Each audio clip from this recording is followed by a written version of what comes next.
everyone, and welcome to Global Outlook. I'm Mary Sitt. Our first guest has an amazing story of how she came here from Puerto Rico, didn't know conversational English, took ESL classes, and got her first job as a receptionist. Today, Dr. Madeline Burillo is president of HCC Southwest College. She oversees 4 locations in the Centers of Excellence in Digital Information Technology and Advanced Manufacturing. Thank you so much for being with us, Dr. Burillo. It's my pleasure to be here today. Thank you so much for having me. So let's talk about your story, which is really fantastic. You really came over here. You could understand English, of course, you're from Puerto Rico, but you didn't really speak it day to day. That is correct. Yes, I grew up in Puerto Rico. English is a second language, but it's not really used on a day-to-day basis. So my English proficiency was limited in terms, especially conversational English. So when I came to the States, or when I came back to the mainland, as we call it, I went to Oklahoma, and I went to a little town called Stillwater, Oklahoma. And I realized the importance of having to being proficient in a second language, primarily English. Dr. Burillo, did you always want to be an educator? How did you aspire from receptionist to president? Was that a goal, a career goal? I want to be president of a college someday. Yeah, no, I knew I wanted to be to have a better life than that. Well, my parents, and they always instilled the importance of education to get there. They called it the ticket. And I had a bachelor's degree in economics, and I thought I was going to be a banker. And so when I came to the States, my first job that I landed was a receptionist job in the financial aid office of Oklahoma State University. And I think God had that destined for me. And I've always believed passionately on the power of education to transform people's lives. And I think God put me there, and the rest of it, here I am today. So I came to the mainland with $300. I say a pair of boots from Payless and a pair of corduroy pants my parents bought me from JCPenney, as we call it. And but I've been very, very blessed. I've had many mentors along the way, and the inspiration of my parents as immigrants. My dad was an immigrant from Spain. He left when he was 16 years old. He didn't know where he was going. Wow. My mom was an immigrant, as I call it, from Puerto Rico, going to New York City.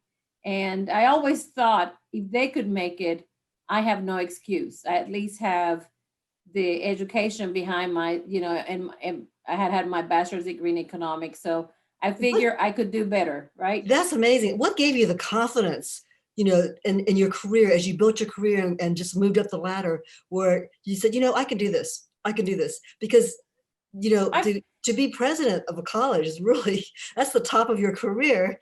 And you started as a receptionist. I've always had an open mind to learn. I've been a lifelong learner. I take circumstances as opportunities to learn. I try not to focus on the negative of the experience, but always stop to reflect, what is it that I'm supposed to learn from this experience, and how can I use it to improve myself? And that's what I tell our students as well. Don't focus on the circumstances where you're at, focus on where you're heading. And again, I have to say, in my heart, my parents, their stories really are what have always been the driver inside of me, is just thinking of what my mom had to have gone through in New York City, not really having a 3rd grade education, finding herself in such a large city, coming from a small little island in Puerto Rico. Even hers she's from Vieques, which is on the eastern side of Puerto Rico. And I just imagine what she felt like. And I always thought, they were my driver. They were my inspiration. Their souls and their spirits always drove me to think positively, and that I knew would become better if I had the right attitude. Well, that's wonderful. As the president of Southwest College, what are some of your goals, and what's your vision of how you want to shape education there and help the students there? My vision is really for our campus to be a place of hope for every one of our students, that when they come into our campus, and really to any of our HCC campuses, that they know this is the place that they will be supported by the staff, by the faculty, by all of us, in that They understand that this is a place where we care about them, we want to nurture them, and where hope becomes reality, right? That they understand that the education that they're acquiring is a pathway to economic mobility, not only for them, but for their children and for the future generations. I tell many times of our students, if you're given an opportunity, you have a responsibility, because it may not be your children, it might be your nieces, your nephews. Everyone in your family is watching you. You're the first one in college. So you have the opportunity to impact them as well. And so we want our campus to be that place, a place of hope, where hope becomes reality, where their education brings economic mobility, for them, for many of them, and that we become a voice for those who don't have a voice. So I believe very strongly that we need to have not only the most quality programs, but also that what we deliver with nurture, and that we deliver with wraparound services that support success. I like that phrase, wraparound services. That's the first time I've heard that. So can you describe in more detail what you mean by those wraparound services? I remember when I was in high school, you asked me the question, did you want to be a college president? Many of our students don't even know the opportunities career-wise that exist for them, right? Career exploration, what is possible in this world by pursuing an education? So career exploration, counseling, many of our students need support emotionally. And so we provide counseling services. We partner with the Houston Food Bank, because many of our students have food insecurities. We partner with organizations like Dress for Success. Our students, we also help them get ready to move into careers. We help them write resumes. We help them get trained on how to apply for an interview. They've never had that opportunity to be groomed into those processes, right? And then career advising. Sometimes you change careers. I changed majors 3 times. And, you need to have someone that you can trust, and that it's okay to go talk about those things. So our advisors play a critical role on that. And then if you're struggling in math or in English, that we have tutoring services. Again, all those wraparound services that speak to the fact that we're going to support you and whatever you need to be successful while you're here. And these are free services to the students. These are free services, absolutely. That's wonderful. Yes. And can you tell me how the pandemic has affected all this and how you're adjusting to accommodate that? Well, the pandemic has changed higher education forever, right? There were things that we thought were impossible before, and they're possible now. Right. So we've moved a lot of classes online, right? We've had to. And I think everybody has adopted a lot in a very fast way to online learning. But we also have to figure out, how do we provide additional training for our faculty in terms of how to be effective in utilizing the tools like Zoom and Teams and other tools of that nature, right? Our campuses now follow CDC guidelines. You got to check in before you come to the campus. We do temperature screening. We are very, very strict on social distancing. Everybody has to wear a mask. So safety on campus is a top priority for us, for our students, for our staff, our faculty, and any of our visitors that come to campus. So our environment has changed a little bit. One of the innovations that we're really excited about is the integration of VR and AR into our workforce skills labs. So, for example, machining or manufacturing, those are hand skills. Traditionally, we've always taught welding this way. We've always told machining, you got to go to a lab and do all these hours. Well, there's actually a component of that teaching that can happen prior to you coming to class, and we can utilize VR and AR to be able put these little goggles on, and yes, the little goggles on, so that the students can actually feel and immerse themselves in those labs before they come on campus. So by doing that, it accelerates that learning process when they come to the campus and they're actually in those labs. So we're really excited about that, and we're working on doing that across all the disciplines. So we're really excited about that component, and HCC is one of the pioneers in doing that in workforce education. That's great. You know, if I were a college student, I think I would want to go to your campus where you're the president. Thank you so much, Dr. Burillo, for being with us. Thank you so much for having me. Happy holidays to all. Thank you. Happy holidays. Coming up next, we'll meet an international student who turned failure into success. We'll explain right after this.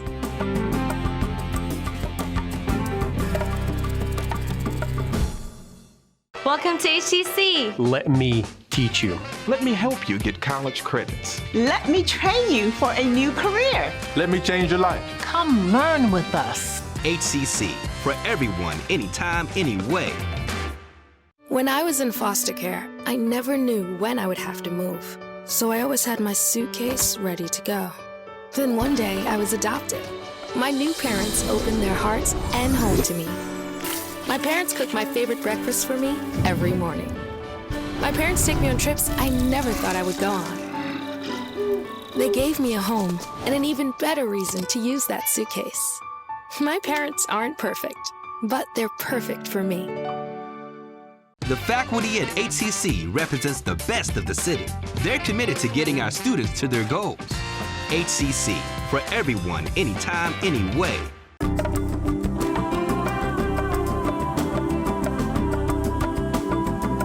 Our next guest is Halmuhammet Muhamedorazov. He's from Turkmenistan, an independent country in Central Asia. He's here at HCC studying computer science. Thanks for being with us, Ham. Thank you for having me, Miss Mary. Say your whole name for me, because you say it much better than I do. My name is Halmuhammet Muhamedorazov. Thank you. Okay, that's better. So tell me, how did you choose HCC as a place to study for your college education? So after I graduated in my country in high school, so my brother encouraged me to study outside, and I had a friend in the United States who could help me settle in there.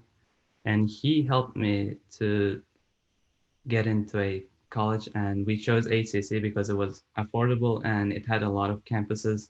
So it gave me the flexibility in my schedules, and yeah, that's why I chose it. And when you first came here, did you have any surprises about America? This is your first time in the United States, right? I had a lot of surprises. What were those surprises and how did you adjust to them? There was a lot of cultural differences, so I had to learn a lot of things. You know, the weather was so how do you call that? So humid. Yeah, humid. You feel like you're in a steam bath, after, right? Yeah, after 2 weeks of my arrival here, we had a hurricane storm. Hurricane Harvey, right? Yeah. So it was Yeah, that was pretty scary for us too. And that was your first hurricane, probably, right? Yep. And you come from a country that's very arid, a lot of desert. So I'm sure this humidity in Houston is really different for you.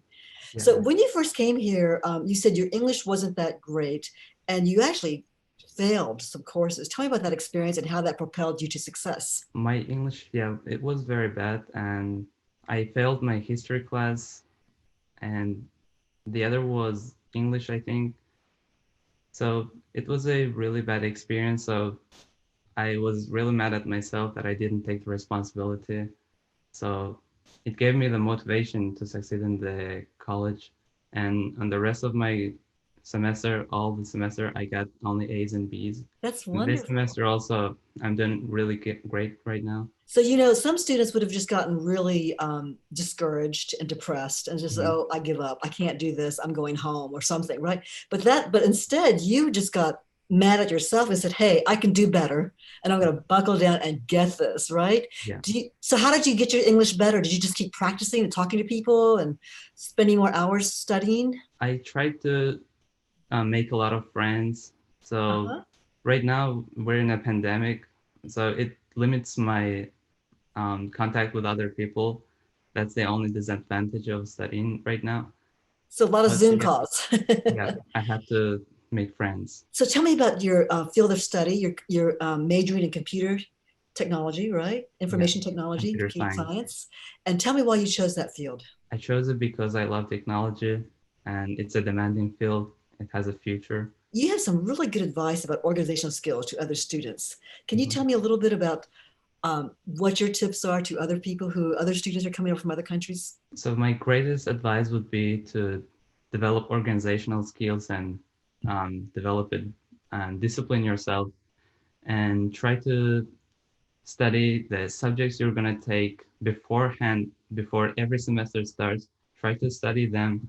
And when you start to take it, you get familiar with all the terms, and so you will be familiar already, and it helps you understand it. And you will have more time in the final as well. So you're saying before you actually start the semester with all those subjects, get the books ahead of time and start reading them and start studying it on your own. Yeah. Well, you're very motivated. You know, I have a daughter who's in school too, first year school, and she said, I'm off to do my homework. I have everything to do. Can you just find out what the next course? No, I haven't started. So I like that drive you have. That's going to help you succeed in life. At the beginning of every semester, it gives you, when you get a good grade, it gives you motivation and the confidence in your abilities. And that gives you, that what drives you to study. And at the end of the semester, you have a lot of time to prepare for the finals. And that's what I did in this semester. And you're making A's. And so by getting those books and reading it ahead of time before you hear that first lecture, you become more familiar with the material. Is that right? Yes. Yeah. Okay. Anything else you would tell them? What about in terms of living, over in Houston and just by yourself and you're away from your family? And any tips on how to adjust to that? The loneliness, I guess, missing them? So yeah, I'm the first one from my family. Actually, for my line, I'm the first one to be in the United States. So I think I'm a bridge between my country and the United States. So I feel the responsibility that I need to show myself and then connect the two countries, and maybe my sisters and brothers will come here to study. Are you the oldest one in your family? No, I have two sisters, 3 sisters and 2 brothers. So I'm the youngest of male ones. Okay, and you're the first one to go to college in the States. You're the first one here in the States. In States. Okay, so one thing you told me earlier is that you learned to collaborate with other students, and that's really helped. Can you briefly tell me about that? Every semester, we create a group chat. So in there, you can ask questions that you have in mind, and then they will try to help you. Or when they have questions, they might pose some questions, and then when you try to answer that question, you learn a lot, and then you get to know how other people think about the problem and how they approach it about the problem. And so that's a really good technique. You don't just study all by yourself online. You actually get a group chat with the other students, collaborate with them, talk to them, and learn from each other, right? Yes. Well, that's great. And Ham, thank you so much for talking to us, and good luck with your studies. Thank you for having me. Thank you. Coming up next, we're going to hear about the pandemic and how it's brought not only economic hardship to many families with the loss of jobs, it's also brought increased domestic violence as victims are locked up and stuck at home with their abusers. We'll have more about after this.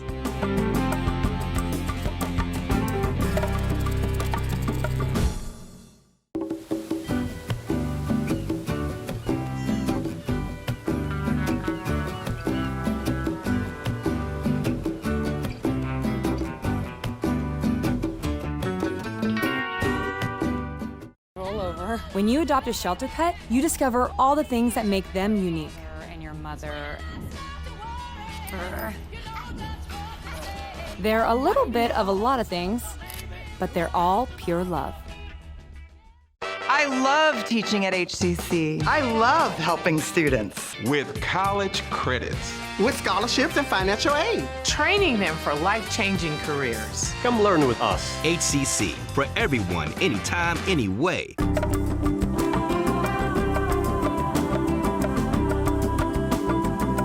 The pandemic has increased isolation, and we've been told nationwide to stay at home as much as possible.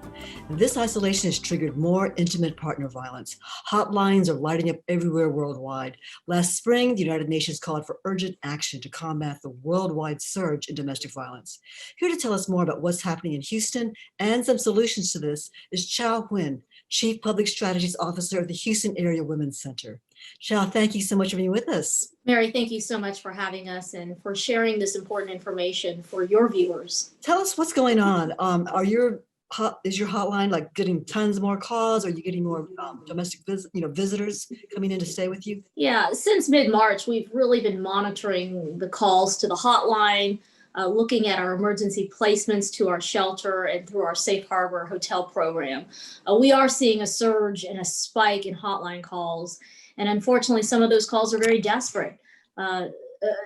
Victims and survivors talking about being home, like you said, isolated with their abuser, like never before, right? So pre-COVID times, maybe an abuser is going to work, and so the survivor might have some time to be home, but we were looking at stay-at-home orders for weeks on end, and we were hearing those calls. In these times, as the orders have lifted, we're getting a surge of calls from survivors saying the violence has escalated, things are getting more physical, things are getting scarier. So since March, we've seen about 4,000 more calls, tracking that through the end of October.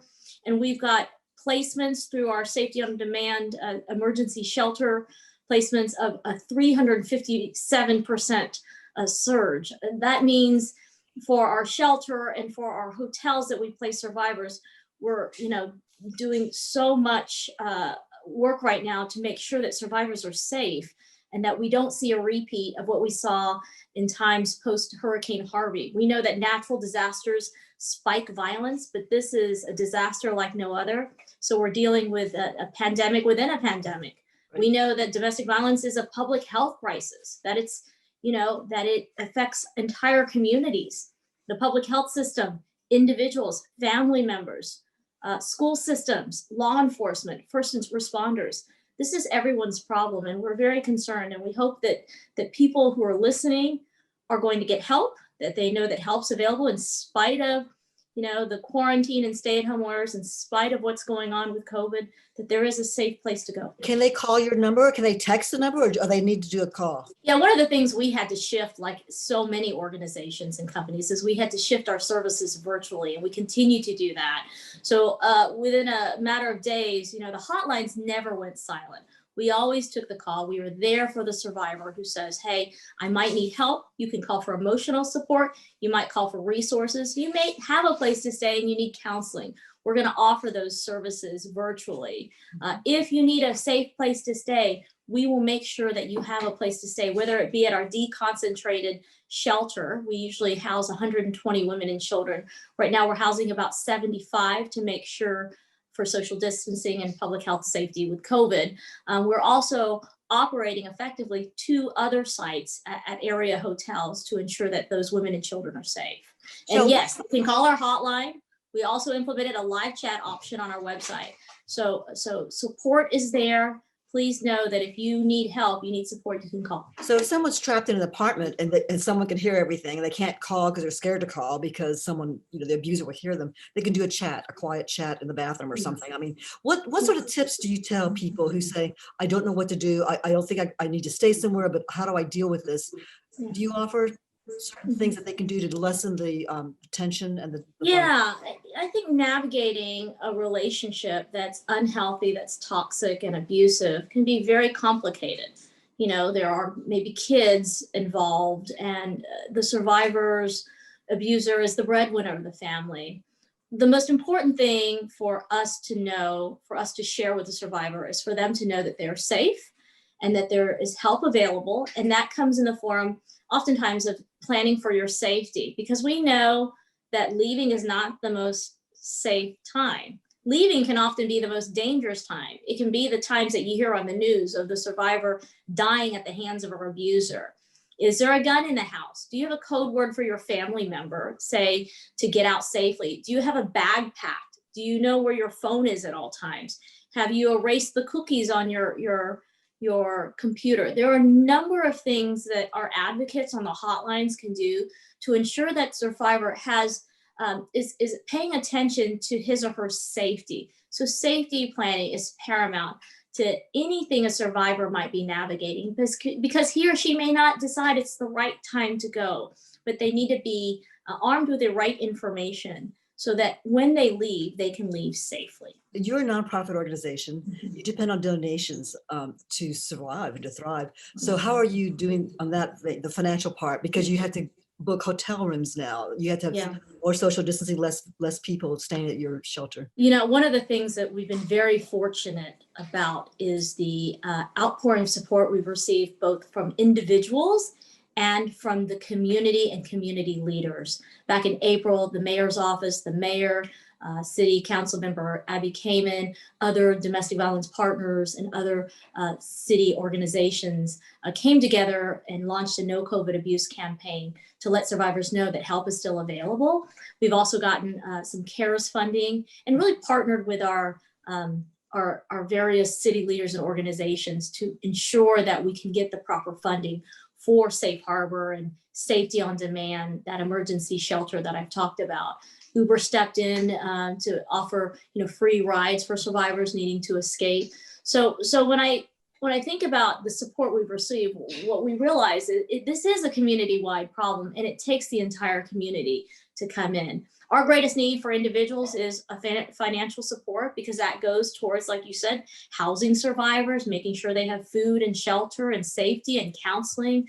That is our greatest need. And it was a real concern at the onset of this pandemic. And give us that hotline phone number. Thank you. It's 713-528-2121. It's 24/7, 365. Our services are always free and confidential. The other thing they can do is live chat with us on our website at hawc.org. Always available. You said the hotline is available 24/7. That means you have volunteers who will answer that phone 24/7? Yeah, we actually have trained hotline counselors around the clock who can answer that phone and offer that support and navigate the complexities of what a survivor is going through, because not every situation is the same and not every survivor is ready to leave.